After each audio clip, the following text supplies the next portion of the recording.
আসসালামু আলাইকুম কাকা। ওয়ালাইকুম আসসালাম। ঈদ মোবারক। ঈদ মোবারক। আহা এই বিলে আপনি তো ট্রেন্ডি বোঝেন না। ঈদ মোবারক। যাও সেমাই খাইতে বাসায় যাই।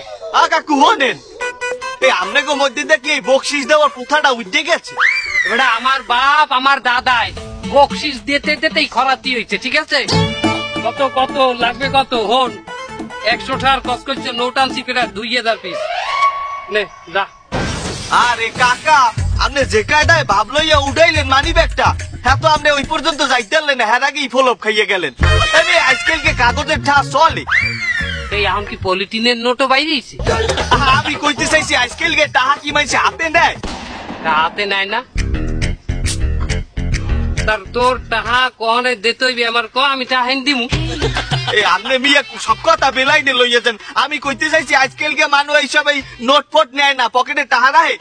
আজকালকার এই 2050 সালের যুগে আপনি আমার হয়তো কার্ডে পেমেন্ট করবেন, নইলে কিছু ডলার ইনভেস্ট করে দেবেন। হ্যাঁ যদি না পারেন আপনারা আমি একটা ভালো বুদ্ধি দেই, আপনি আমার টিকটকে 100 স্টার সেভ করে দিয়ে। তোর ঈদ বকশিস হিসাবে আমি টিকটক মারামু। এই আমি নামাজ কালাম পড়ি, আমার টিকটক করতে কত তুই? আরে আমি আপনার টিকটক হরতে কইছি 100 স্টার আমার। টিকটক স্টার বানাবি আমারে, আমার স্টার হওয়ার দরকার নাই। তুই এনতে যা যা, 100 টাকা দিতে চাই তুমি আমার টিকটক হরতে দিতে আবার স্টার বানাই। আমাকে জমানায় বুড়াগারা নতুন একটা নোট দেখলে যে খুশি হইতে, কয়টা দিলাম সেইটা ব্যাপার না, নতুন নোটটা দেখলি পাগল হয়ে যেতে, এরকম একটা জমানা আছিল আমাকে। আর অগ জমানায় আমি ছেদ মারি, জমানায় আমি